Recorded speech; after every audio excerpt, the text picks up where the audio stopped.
Hello. Welcome everyone to today's webinar, American Impasse, Citizenship and the Future of American Democracy Post-January 6th. Now I will hand it over to Dean Smith to begin our program. Thanks, Kelsey.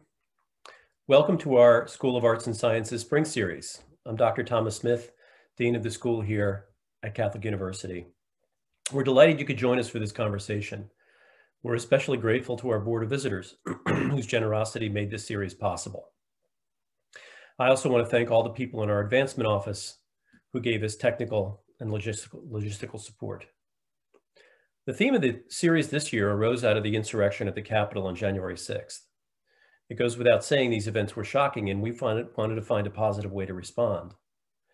Thanks go to Dr. Michael Kimmage, Chair of the History Department, and Dr. Matthew Green, Chair of the Politics Department, who helped put this series together. Today, we present the last of 4 panels that will hold on this year's theme, the meaning of citizenship and democracy. Throughout this semester, we focused on the social causes of January 6th, the political causes. We've also looked at the question of race and how it played into those events. Today, we have 3 nationally prominent thought leaders who can help us shed light on the future of American democracy.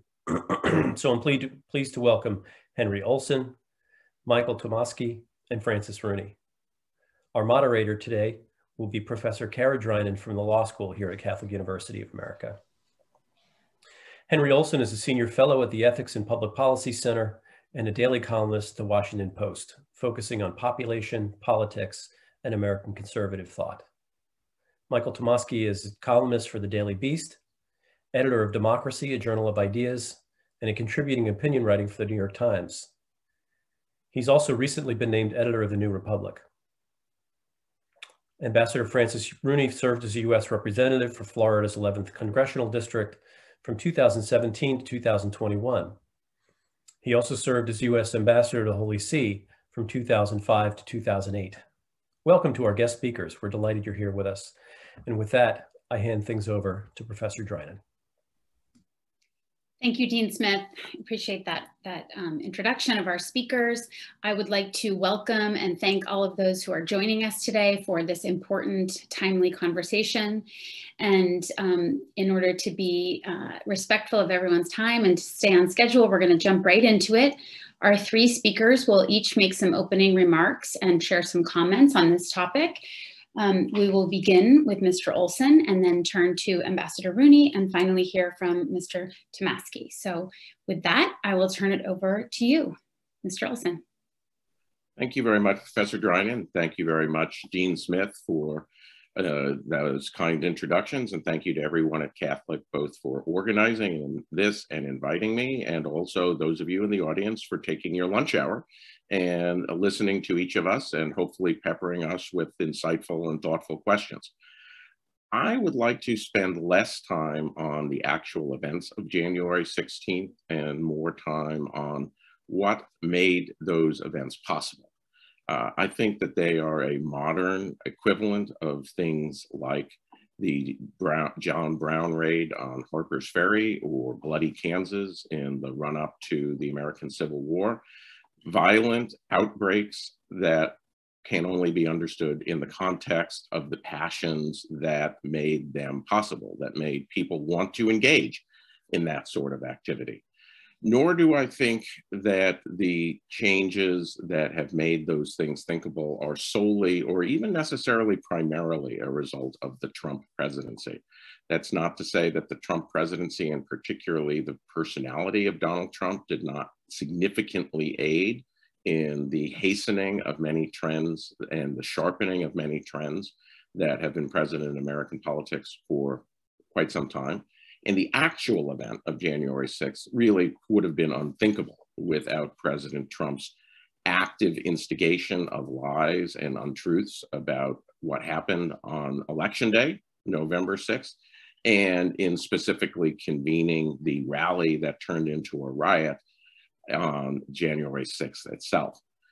But again, none of these things happen in isolation. It's not like America in January 1st, 2016 was this pristine, bucolic countryside, akin to J.R.R. Tolkien's Shire, where hobbits kind of just went about their business and there wasn't a whole lot of disagreement.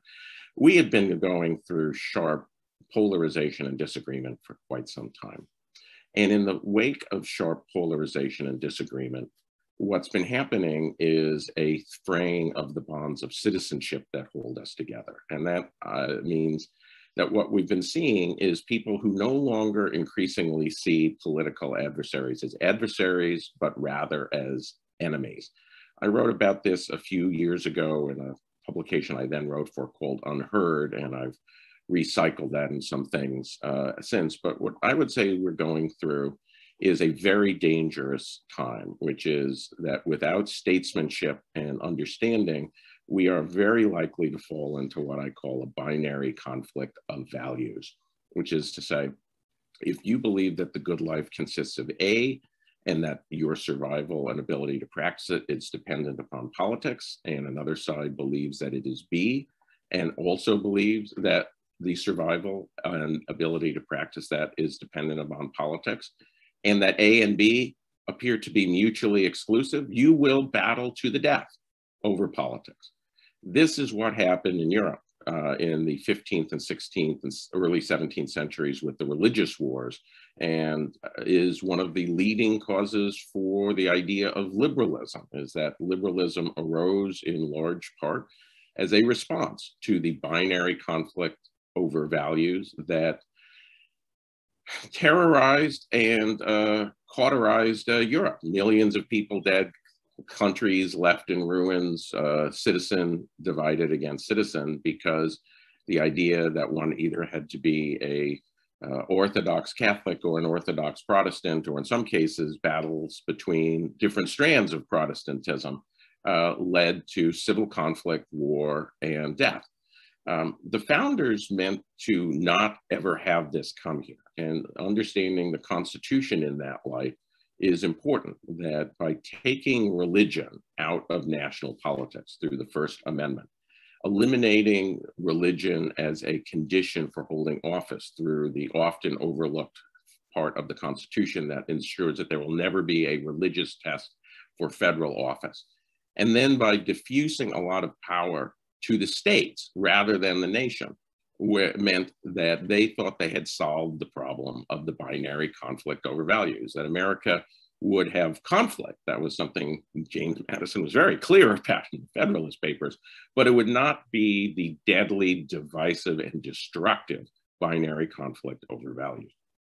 Obviously, the Civil War was a binary conflict over values, and that was one that they could not eliminate. They could not eliminate slavery in the South at the time of the Constitution. They chose not to have a free America and a slaveholding America, which meant that ultimately the morality of slavery was a matter for the federal government. So that was one area that they could not remove that.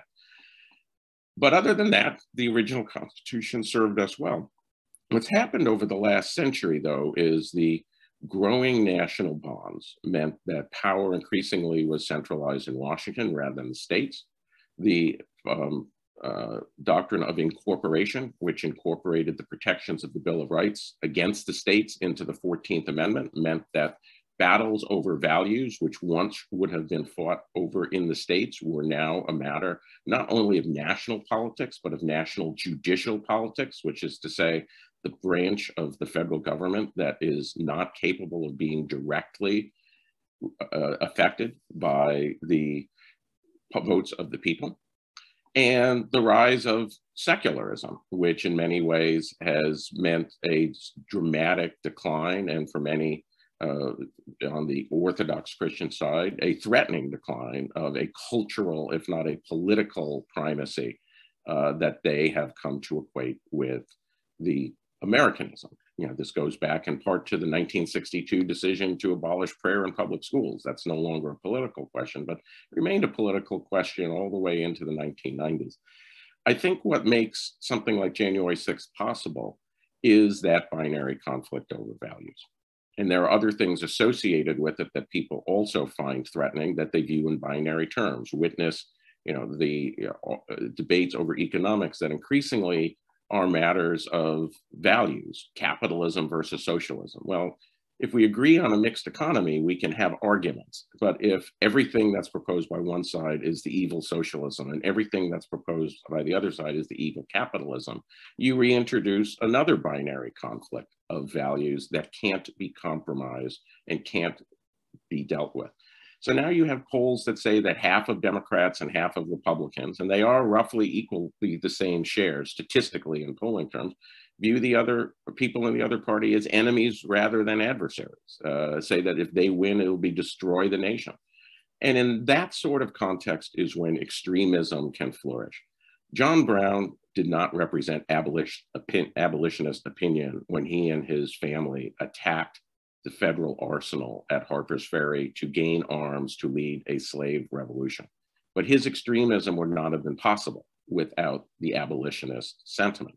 Similarly, the crazies who storm the Capitol do not represent the majority or even a significant minority of Republicans or Trumpists, but they would not be possible without the sort of extremism that is now pregnant on both sides. Nor should we think that questioning an election is necessarily a Republican monopoly. In 2004, the myths about the Diebold election machines being hacked by George W. Bush to change the Ohio votes and hence give him the presidency was spread by people as prominent as Robert Kennedy, the son of the late Senator Robert Kennedy, and led to a challenge to the electoral votes on the floor, which was supported by a minority of Democrats. But if you look at the vote, over 100 and something Democrat House members didn't vote to affirm. Basically, close to over a majority of Democrats chose not to affirm the Ohio results, the bulk of whom doing so by not voting. And of course, you have the 2016 canard about Russian interference and the crazy theories about whether the Russians got into the vote counting machines in Wisconsin and so forth. That didn't lead to a challenge on the floor, but anyone who's familiar with political discourse knows how widespread that belief is. And there are polls that show that a substantial minority of Democrats today still believe that. This needs to change. I mean, if we can't find common ground, if we can't in some way find a way in which both sides in this binary conflict over values can see themselves as Americans, this will intensify. We will get more rather than less violent uprisings of crazy extremists. We will get more events like the crazy Bernie Sanders person in 2017 who drove all the way from Illinois and attempted to murder 30 Republican members while they were practicing for the congressional softball game, nearly killing Steve Scalise in the process, or the person who assaulted Rand Paul, leading to injuries that continue to cause him physical problems. This is something that I think both sides in the political debate need to address. They need to decide that we are Americans first and we are not members of our tribe first. And when we do that, we can see a return to not political peace, because in a democracy, we always have serious disputes, but we will end the idea that democracy itself is at risk. And if we don't, then I'm afraid increasingly we will find losers in these political battles crying foul and beginning to create doubt about democracy itself.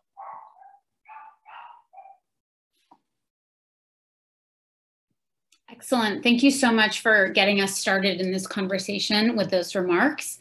At this point, I'll turn the discussion over to Ambassador Rooney. Okay, well, thank you all very much for having me.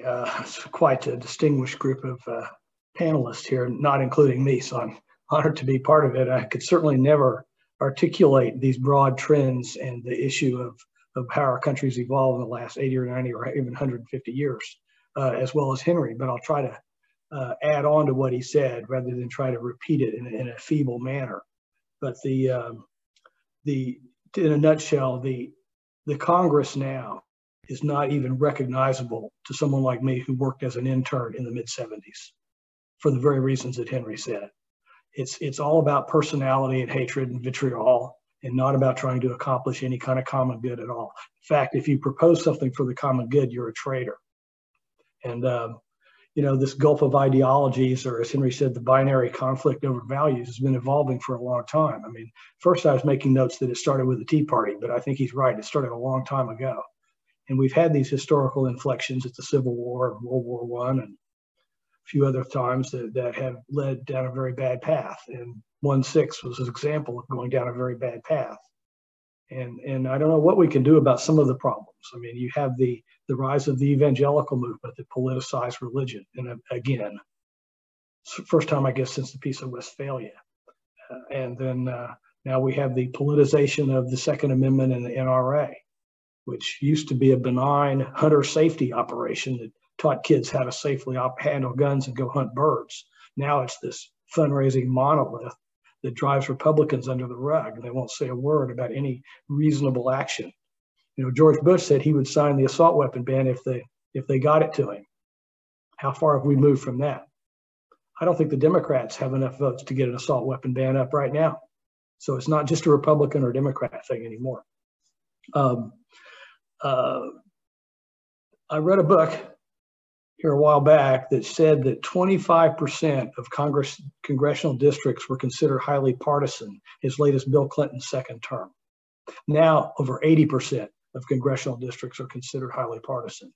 So one thing that I've been saying, and I think, is that if we could figure out how to eliminate highly partisan districts and return to elections where the general election is what counts, not the primaries, it would maybe remove one of the factors driving people to these polls. And the polling is very clear that about the same number of each side hates the other side, thinks that there's absolutely no conciliation to be made, and somehow or other we've got to eliminate that deal. And we see it in these primaries, how people are pulled to the left and the right to survive their primary. Look at all the people now that are scurrying around to see Trump to make sure he doesn't get him a primary opponent. So that's one thing. I don't know what you do about campaign finance reform and all that after Citizens United. You're a law professor. Maybe you can offer some insights on that, but it's dastardly what's happened. When I was on George Bush's finance council for the second term, our budget was $164 million. I think there's $500 million spent on the Georgia runoff. Just outrageous. You think about how that capital could be better deployed, both in business and to help people that need help, rather than wasted on consultants and TV ads. And I think that years of this very harsh Trump rhetoric hasn't helped. He's definitely a lot of us, when he got elected, thought, well, maybe he'll become presidential.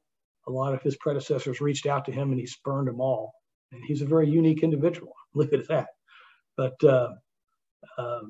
it's not a good thing. And the Tea Party didn't help, that as a matter of fact. But so now that we've had this horrible event, this kind of turning point, if you will, or critical milestone, I think there's a few things that I've been thinking about that it reflects. I mean, I think it shows that any institution, no matter how firm and long-standing, can be undermined and destabilized. Nobody's immune from that.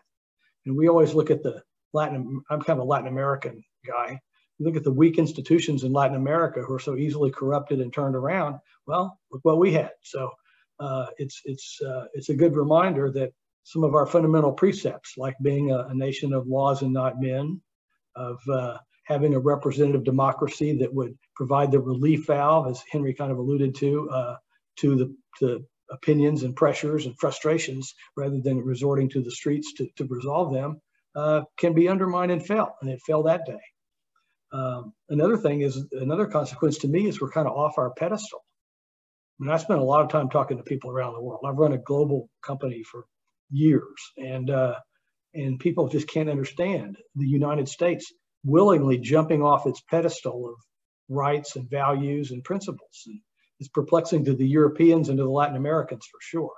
And I don't know how we get that back. I think it's done some damage. I think President Biden's off to a good start trying, but it's a serious problem. I have spoke to a lot of people in my recent line of work, and this frustration that Henry described so well is palpable. It's incredible. I have seen people say things to me about other people, other politicians, that you just would never think of here in the United States of America. You don't even hear it in Bolivia, which is going through its own little problem right now. And they just give no quarter. The things that I hear said about immigrants and largely by people who don't employ anybody. One of the most frustrating things about the immigration issue, which is a big part of this frustration these people feel, is that anybody that employs anybody knows that we need to get more people in here that can do jobs. And jobs are going wanting everywhere right now. And so we should be thankful that we have people that want to come to this country. Certainly, how about the ones that we've paid to train up in the H-1B area, the high-tech jobs. And so, but there's a hate there that Donald Trump exploited, and I don't know how we get that back in the box. The other frustration, that I think we probably all realized was the globalization, changing the economy to service economies, et cetera. But I had no idea until I got into politics how deep felt the resentment on the part of a lot of people is to the fact that it's just not Leave It to Beaver anymore. And I don't know how we change that. Globalization is not going to stop. It may stop for us for a while, but we can't disconnect from the world. We're learning that from our supply chain problems right now. And we're not going to go back to a manufacturing economy, but not as long as we have wages and a safety net like we have, because you're not going to compete with Vietnam. Even China can't hardly compete with them now. So we've got to recognize that things are going to be different. And so some of the ideas that we're hearing, like universal basic income and things like that, which I don't agree with. I'd rather have people earn their money, but we've got to deal with the problem. So if you deal with the problem with better wages, like I was the only Republican to vote for the $15 minimum wage, then maybe you take some of the relief, some of the pressure to do the UBI or something like that. But the problem has to be solved. And that's where I've got a bit of a problem. Nobody seems to want to get together and solve the problem. We had one, if I go too long, just let me know. We had one immigration compromise, Dianne Feinstein and McCarthy and Trump all agreed on one that would have helped a lot. We've had H-1A, H-1B visas. It would have had a legal entry where people could be here and have rights, legitimate status, and kick the can down the road on citizenship for a while. But the Tea Party took it because they said that it didn't make E-Verify broad enough. Now that's just a ridiculous canard, because that's the easiest thing to solve. Nobody disagrees about E-Verify, no Democrats or Republicans. For them to use that as an excuse just further showed that they don't want to have immigration reform accomplished at all. And that's a big thing that divides our country, because when I talk to these very conservative people, immigration is like every other word. And all the diversity and things in the country are brought out something in people which is not, I consider to be not American. I don't know how we get all these things back in the box. I think another lesson is, of course, that words do matter. It's too bad some people in politics in recent years didn't appreciate that. But just as Ronald Reagan used, and FDR and Kennedy used positive words to unite a country and be ready to deal with some monumental challenges like the Cold War and World War II, Trump used words in the opposite way. And I think that had a cost. I mean, there are people, I have heard people, when he said his comment that if he shot somebody on Fifth Avenue, he wouldn't lose any votes. I had people actually tell me whether they agreed with that or not would depend on why he did it. That's pretty far out there in the scale of reality. But I've heard that from many, many Republican club leaders and things like that. And at the end of the day, the biggest problem is if we don't start solving problems, someone's going to solve them for us, whether they're elected or not, whether they're Democrat or not, or whether they're Republican or not. So, thank you. Thank you, Ambassador Rooney. That was really helpful to hear from both someone in long-term business, but also someone who's been in Congress. So thank you for those remarks. I will turn now to Mr. Tomoski, and we'll end with your opening remarks and then turn to a dialogue. Great. And I'll try to keep it under 10 minutes so we can have more of that dialogue and questions from people attending. So thank you, Professor Drinan, and I want to thank Dean Smith, and I want to thank particularly Michael Kimmage, who extended to me the kind invitation to participate in this. And I want to thank Henry and Ambassador Rooney for their insightful remarks, and try to add a few of my own. You know, I published my last book in 2019. It was called If We Can Keep It. Not that I'm here to publicize it, but I bring it up for this reason. When I was giving my talks at bookstores and things, I had this line that usually made people chuckle. I said, well, the book was about political polarization. And I said, well, most people think polarization goes back to the 90s. And they're right, the 1790s. And people like that and laughed at it, but it's true. And you know, I think a lot of even reasonably well-informed Americans don't really know, because it sort of conflicts with the way we're taught about the Constitutional Convention and what the founders did in grade school and middle school. Don't really know how awful and contentious politics was in those days.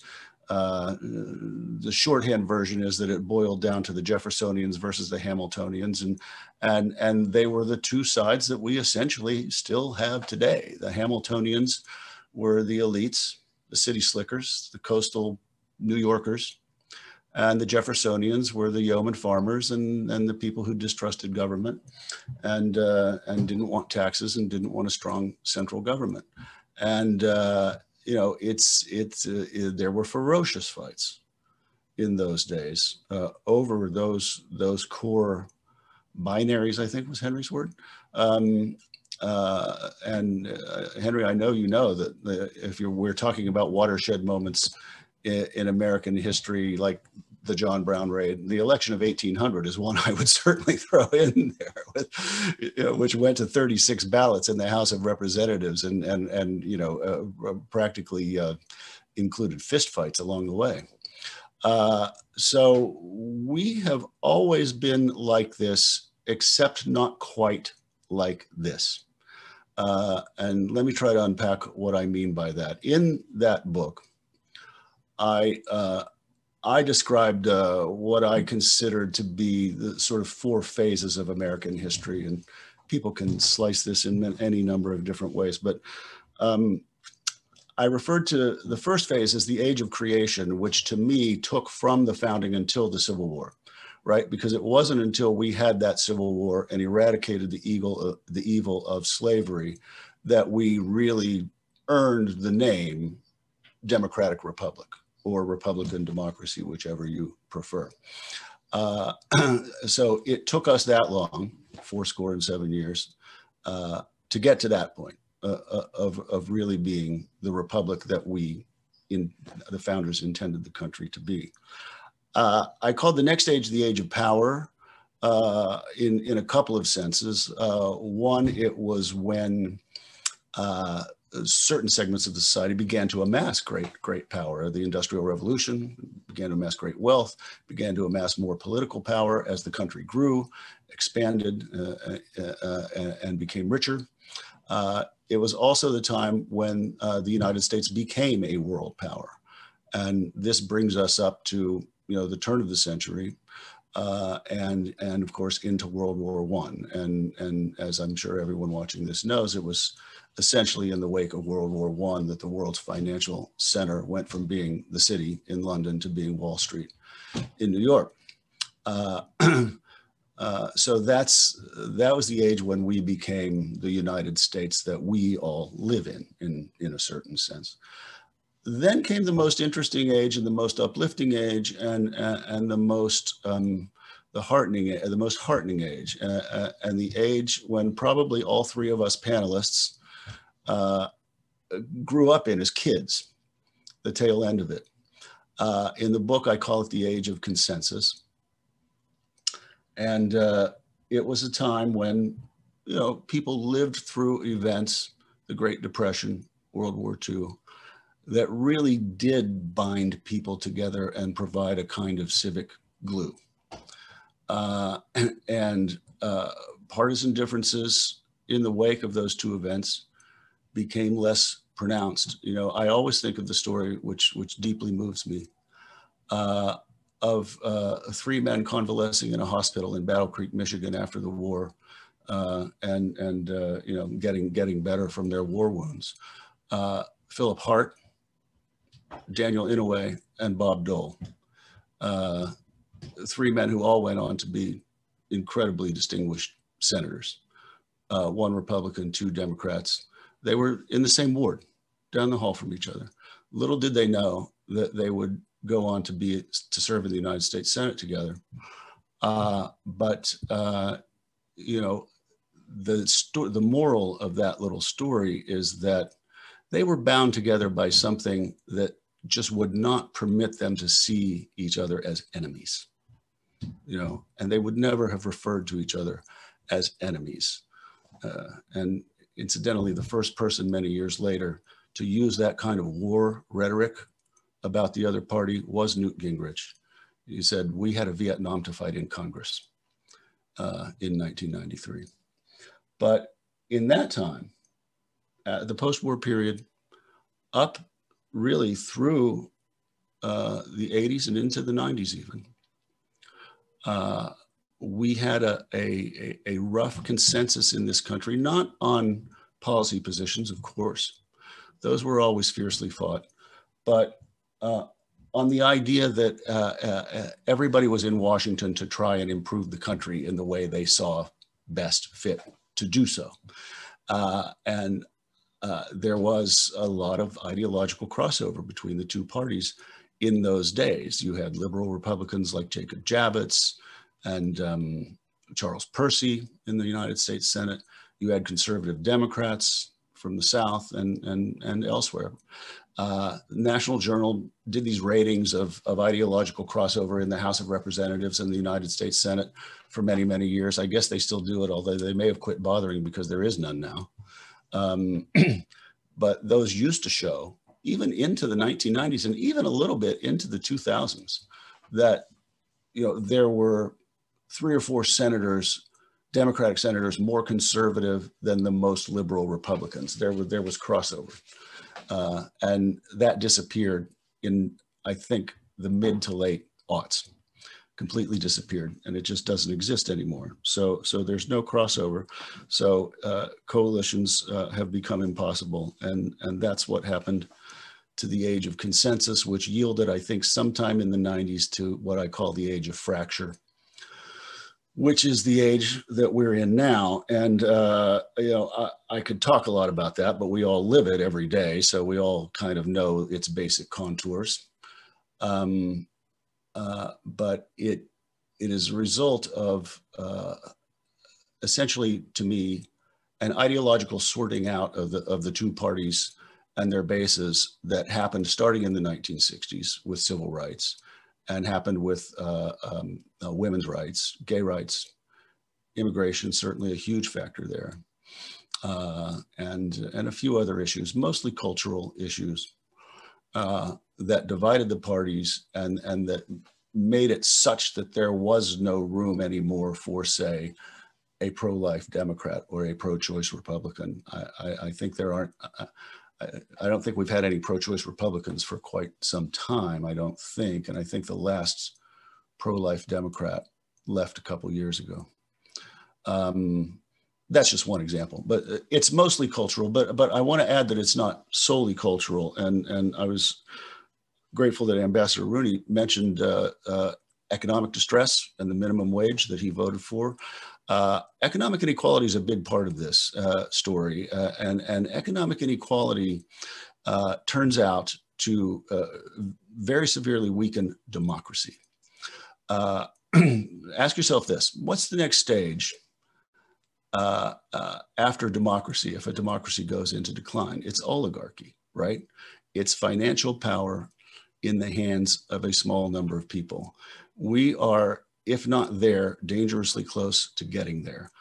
Democracy needs a robust middle class to thrive, to flourish. Democracy needs a robust middle class. We must rebuild the middle class. I see it's 10 minutes, so I'll wrap. I don't have any great solutions. I'm sad to say. I'm rather depressed about the future prospects of the country. I don't really have any brilliant ideas about how we fix this. You know, January 6th made it worse. Donald Trump made it worse. But it did exist before Trump. Henry is correct. But Trump made it much worse. And, you know, I don't know about the prospects for our democratic future. I'm sorry to end on a note like that, but that's where I'm going to leave it. Okay, thank you, Mr. Tomoski. Hopefully we can reach a brighter point in this dialogue, but I hear you. I think many of us share your sense of defeat in this moment, given what has gone on in the last maybe 15 months in this country. It's been a lot of hardship. So I guess the first and most obvious question that I think we should start with is where you left off, Mr. Tomoski, which is, what do we do, right? So all three of you have in some ways echoed each other's comments in discussing that there really is a lack of common ground, a lack of shared sense of citizenship, polarization. These are the words that you're all using, but it's a very common idea. And so, you know, what are your thoughts on how do we find common ground in the age of fracture, in a moment of incredible polarization? I think a couple of things is that we have had moments of intense political disagreement. I think what Michael says about the election of 1800 is absolutely correct. Even Tocqueville mentions this in Democracy in America, says that there once were great parties, which is basically, you know, parties who are animated by principle and unable to compromise. But after the triumph of Jefferson, they departed. And he said that America now lives in an age of small parties. When we've had these moments before, they have been quickly resolved by the establishment of a dominant political coalition, whether it is the McKinley or Lincoln coalition or the Jefferson or Jackson coalition or the Roosevelt coalition. And that within 6 to 8 years of the defining election, the debate is essentially over. You know, that the Roosevelt coalition is dominant by 1938. Its dominance is absolutely cemented for all those who have eyes to see in the election of 1948. And from then on, the age of consensus is, okay, if these are the contours of possible political debate, where do we draw the lines? What we have not had since the election of Ronald Reagan, who basically brought the Republican Party to parity with the Democratic Party for the first time since 1930, is a dominant political coalition. It's the first time in American history where we've really had 50-50 country for decade after decade after decade. It's been political failure by leaders of both left and right to establish a dominant coalition that can withstand a challenge over a 6 to 8 year period from its opponents. And I think that has contributed a lot to the fracture. So the question first is can somebody or some party arise in a way to create, finally end what I call in tennis terms, basically the decades of double fault, where one side gets served in the presidency and then they give it away to the other side and this goes back and forth. If that can happen, and that's obviously the hope of the Democratic Party, is that Biden will be able to do what Obama and Clinton and Jimmy Carter had not been able to do. Well, then we have a new consensus. And with a new consensus, we will see a dampening of the extremism because there'll be no democratic way for it to express itself. As a Republican, my hope is that Republicans will follow more of the ideas that I've written about and that Ambassador Rooney talks about, which I believe are the predicates to a Republican dominant coalition. In the absence of that, it has to come down, though, to the depressing alternative, which is increasingly a rule of increasing extremism. And increasing extremism can never end well for democracy. It either ends poorly in a military way or it ends poorly in a rule of judges, where basically everything gets punted to the judges and everything else is for show.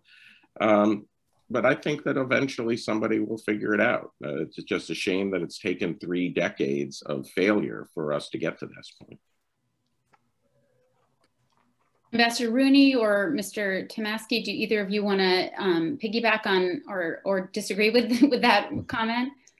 No, I wouldn't disagree at all. I mentioned a few things. I mean, I think that the comment that was made about oligopolies is very profound. One of the things that I've pushed for is that we return to the era of the 70s and 80s of robust antitrust enforcement, both at the FTC and by the Justice Department. When you look at the consolidation of banks, tech companies, et cetera, the abusive market share that a few of them have, we should do something about that. I also think that we should try to get our education system to be more productive. And from what I've read, a lot of the jobs in the more service-oriented economy involve more of a career or technical education curriculum, which the institutions of higher learning fight. It's so much so that when we did a reform of the Higher Ed Act, Paul Ryan couldn't get enough Republican votes on the floor because the college presidents around the country were calling their congressmen and beating on them. We definitely need something akin to a higher minimum wage to reduce the wage gap that's resulted from the shift to a service economy. And if I was a czar for about 5 minutes, I would put in term limits because I don't think the founders ever envisioned a political permanent class. I would put in campaign finance reform where you either make it all by the federal government or have severely lower limits, no loopholes, and no ability to hide who are your donors. I would make all districts R or D +2 at the most, so they're competitive like they used to be. And I would put the fairness doctrine back. Roger Ailes got President Reagan to eliminate the fairness doctrine, I think it was '86. And I think that at least that assured that some part of both sides of an argument would be broadcast. Yeah. I'm with you there, sir. I'm not. I don't think it's going to happen. But oh yeah, I'm with you. I don't know how any of it can happen. I have a couple thoughts, just picking up on some things Henry said, but taking it in a slightly different direction. And obviously, because I'm the panel's liberal, I guess. But you know, I hope Joe Biden succeeds in creating this coalition, and you know, I think there's a reasonably decent chance that he may. It's going to take a strong economy to hold out for a long time, and it's going to take. After 50 years, okay, the country like followed John Maynard Keynes for 40 or 50 years. Then now it's been following Milton Friedman for 40 or 50 years. Now I think all that's up in the air. And you know, if Biden can reconvince Americans that these generally Keynesian principles can create a robust economy and a robust middle class, then he does have a chance, I think, to change the paradigm. So it all remains to be seen. You know, I liked the COVID relief bill quite a lot, but that alone is not going to do it. Very quickly, a second point.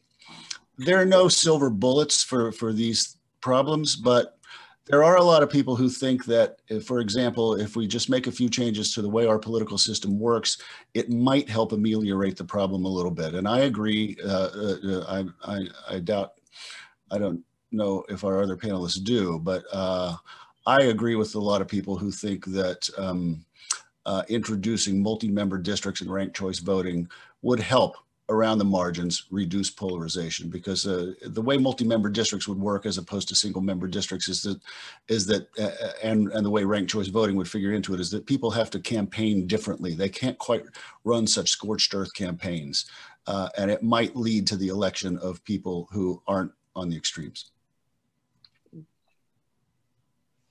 Do you want to respond to that, Mr. Olson? You looked like you had something. I do not favor multi-member districts because my experience with them in the United States is they tend to elect all members from one party, or New Jersey, Maryland, Arizona have multi-member districts. There are very few split districts.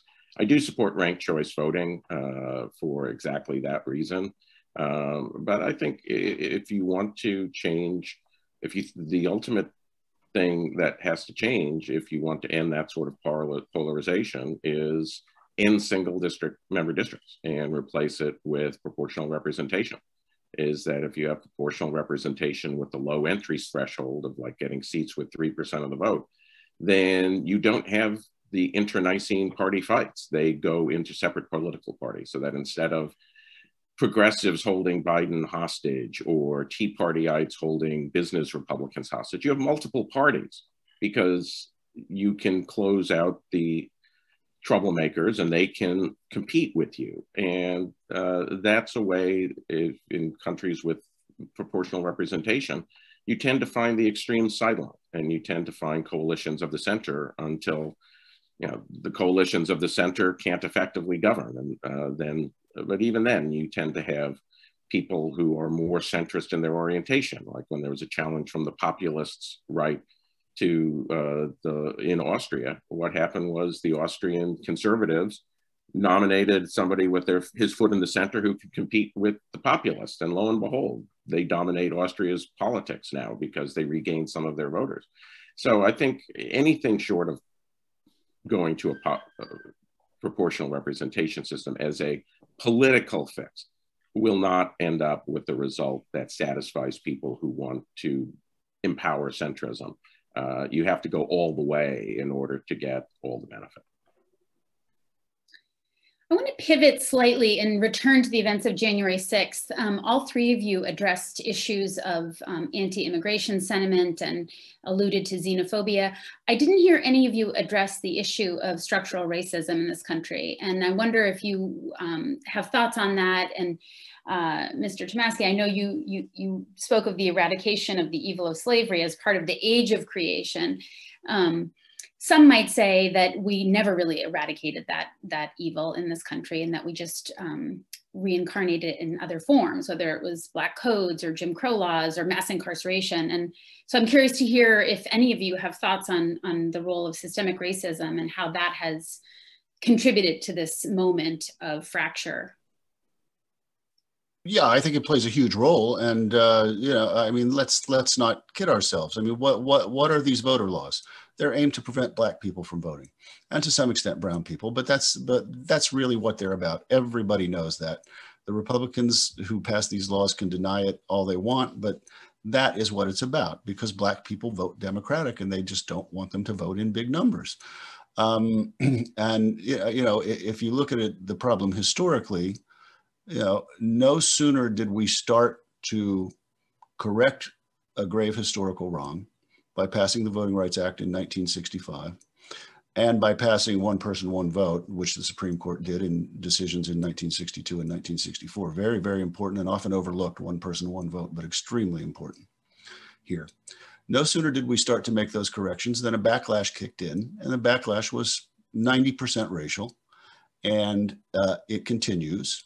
And you know, we've gone backwards from high water mark in the 1960s and 70s and into the 80s. Who reauthorized the Voting Rights Act in 1982? I happen to have the quote right here saying, as I've said before, the right to vote is the crown jewel of American liberties and we will not see its luster diminished, Mr. Reagan told an audience of 350 people. That instinct is gone in the Republican Party. Yeah, so I'm going to disagree with this 100%, but you know, I don't want to get into an uncivil discussion. Yeah. So you know, let me just say that that is not the intent of Republicans to suppress or eliminate Black voting. And one way you can see this is that they often push the exact same things in areas with virtually no Black people. I know it's difficult for progressives to understand, but Republicans have had concerns about election integrity, qua election integrity, for quite some time, whether those are justified or not. Secondly, with respect to systemic racism, I don't believe there is systemic racism. There is prejudice, but that is different.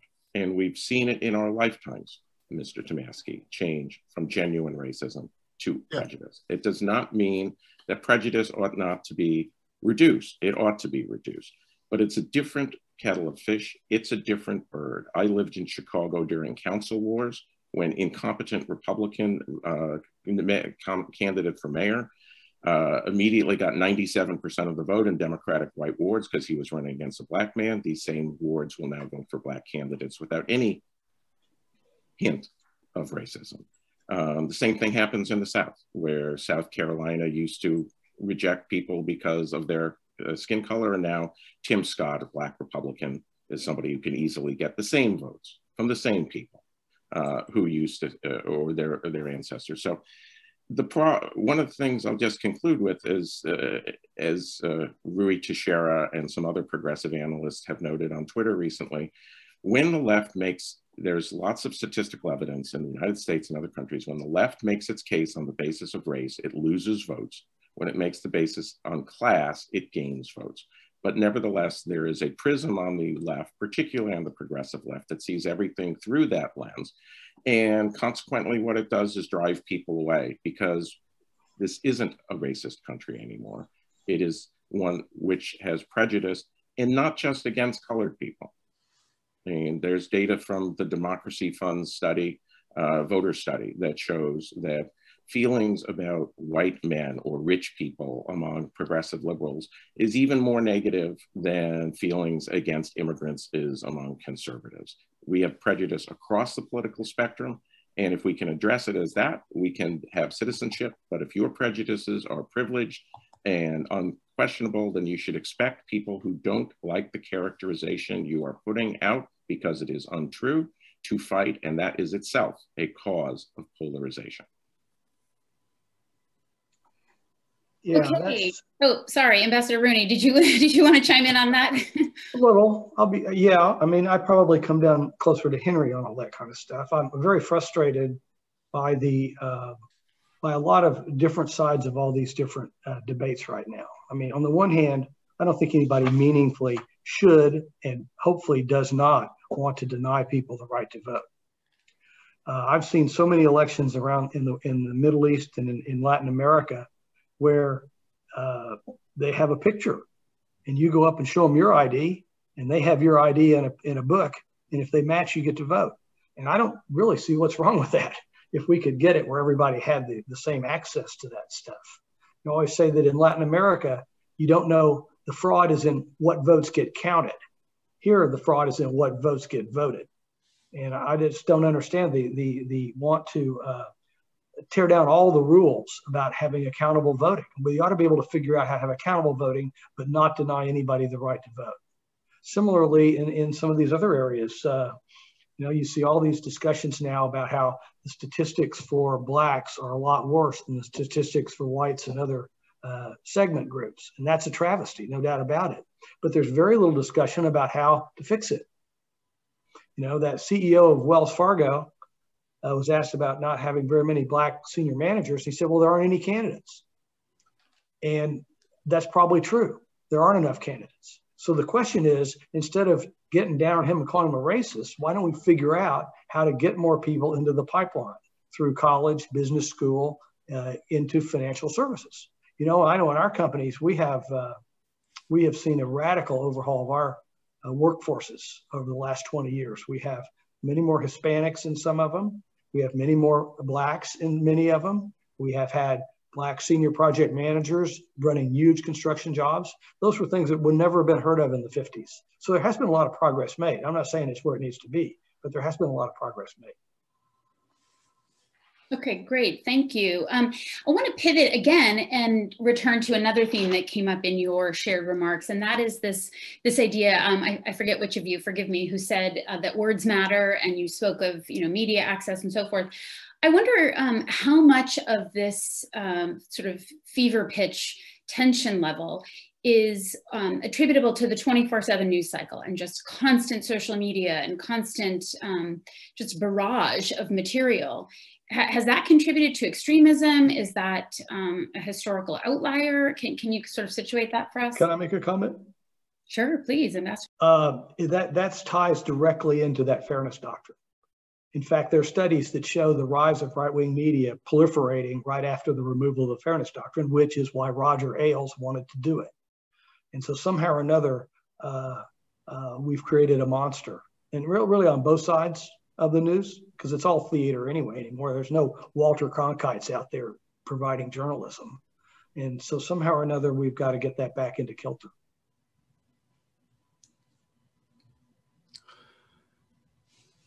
Mr. Olson, Mr. Tomoski, thoughts on that? I think that social media certainly encourages it, and certainly the partisanization of the media encourages it. When I was researching my book on Ronald Reagan, I went back and viewed a CBS documentary. Remember when the networks had those? From 1967 on Ronald Reagan. It was an unbelievably fair, even-handed piece of work. I was quite pleasantly surprised about what I learned from Ronald Reagan at the hands of Eric Sevareid. But I don't think necessarily you can put that back in the bottle, in part because the fairness doctrine was powerful on electronic media precisely because you had a limited number of networks. I think when you have 3 major networks and no significant news coming from UHF networks and not a significant news programming nationally from radio, that was something that was enforceable. In a world of 800 networks, I think you would constantly be getting into, well, what constitutes fairness and how many tokens from the other side do I have to include? And I don't think we want courts or regulatory agencies embracing that. In part, we had the fairness doctrine during an age of what Mr. Tomoski said was an age of consensus. There wasn't as much dispute, in part because there wasn't as much things to dispute. But let's not forget that in the 1960s, the New Left felt every bit as much as shut out of this consensus as the movement right. On the right, people call themselves movement conservatives. Well, that was because they were borrowing the name of the New Left. They called themselves the movement. They were the conservative movement. And what we've seen is that the minority forces who didn't like the consensus in the 1960s are now the majority forces in both their parties. And I think our institutions need to reflect that social change rather than try and tamp it down artificially, because it'll find a way around it. Incidentally, the coalitions that supported and opposed the repeal of the fairness doctrine were really interesting and across the board. There were a number of conservatives who were against it. Now, it was repealed by a Republican administration, as the ambassador said. Ronald Reagan and his FCC chair, who was very much in favor of repeal. There was an important court decision by the DC Circuit in which Bork and Scalia played a role when they were then on the DC Circuit. So the repeal was spearheaded by conservatives, but there were a number of conservatives who were against it. Because they thought they would get, completely shut out of mainstream media. And they had no idea that somebody like Rush Limbaugh could take off the way he did. That we can't do anything about that now. I don't know quite where this goes. We have 2 different sets of media realities, and that's the way it's going to be. Another problem in this realm that deserves mention is the horrible decline of local news and the capture by local radio stations and so forth of national conglomerates that often do have a political point of view that is imposed. But even that to the side, just local newspapers now publishing 2 or 3 print editions a week instead of 7, and staffs being pared down. It's a terrible, terrible development for democracy. So we are almost out of time, but I do want to just leave on a note that I think is important to our listeners, but also to Catholic University. And that is this question of, beyond procedural issues that we could tinker with voting and so forth, the question of how do we cultivate a sense of shared citizenship? And in particular, what can institutions like the Catholic University of America, what can we do to try to promote that sense of shared citizenship? Thoughts on that? I'll start. It happens. It doesn't happen in Washington, D.C. It doesn't happen on Capitol Hill. Well, it may happen in your corner of Washington, D.C., where a Catholic University is, but it doesn't happen in official Washington, and it doesn't happen much on Capitol Hill. But there are acts of shared citizenship that go on all the time in this country, and that join people even with different politics. I think, for example, of a couple of situations involving public education.